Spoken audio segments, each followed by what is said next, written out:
তো বন্ধুরা, আজকে আমি আপনাদের সামনে নতুন একটা টপিক নিয়ে হাজির হয়েছি, যেটা হলো বাড়ি ঘর হেফাজতে রাখার তদবির। তো অনেক ভাই বোনেরা আপনারা রয়েছেন যে আপনারা ব্যর্থ হয়ে গেছেন অনেক জায়গায় গিয়ে।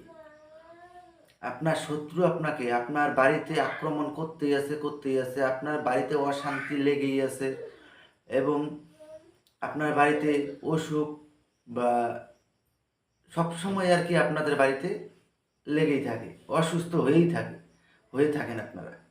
কিন্তু আপনার বাড়ি আপনারা ঠিক করতে পারছেন না। আপনারা আপনার বাড়ি কিভাবে আপনার নিজের হেফাজতে আনবেন, যেন কোনো শত্রু বা জিন বাদশা কোনো রকম ক্ষতিগ্রস্ত করতে না পারে, আর কোনো তান্ত্রিক বা কবিরাজকে টাকা পয়সাও যেন দিতে না লাগে। আমি তো আপনাদেরকে সব সময় বলি যে আমি আপনাদেরকে স্পষ্ট বই দেখিয়ে বুঝিয়ে বলে দেব। তো শুধুমাত্র আপনাদেরকে আমি একটা কথাই বলি যে আমার চ্যানেলটাকে সাবস্ক্রাইব করবেন, লাইক করবেন, আপনাদের বন্ধুদের মাঝখানে বিশেষ করে শেয়ার করবেন। শুধু এই এতটুকু চাওয়া আপনাদের কাছে, আর কোনো কিছু প্রয়োজন নেই। তো আর বেশি কথা বাড়াবো না, আপনারা দেখে নিন। তো দেখুন, এখানটায় বাড়িঘর হেফাজতের অন্য তদ্বির।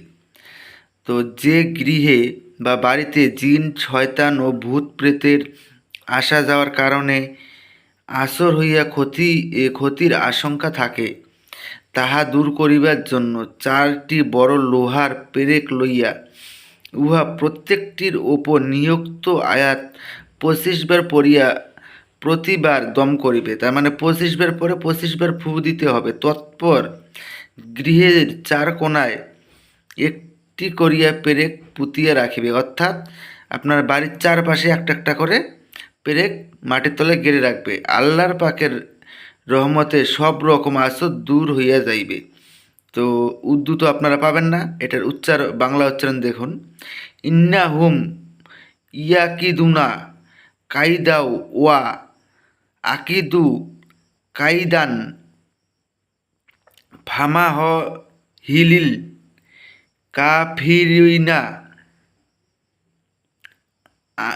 আম হিল হুম রুওয়াইদা। তো আপনারা বুঝতে পেরেছেন। তো এরকমভাবে আপনারা প্রয়োগ করবেন, তাহলে পরেই আপনার বাড়ি আপনাদের হেফাজতে চলে আসবে।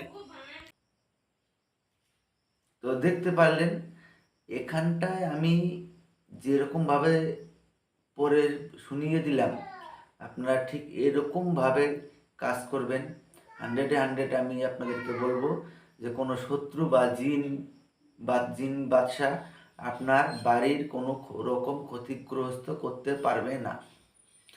তো আপনার বাড়ি আপনার হেফাজতে থাকবে। কোনো শত্রু আপনার বাড়িতে কোনো রকম তান্ত্রিক টোটকা করলেও সব নষ্ট হয়ে যাবে। তো আশা করি বুঝতে পেরেছেন। আবারও দেখা হবে পরবর্তী ভিডিওতে। ধন্যবাদ।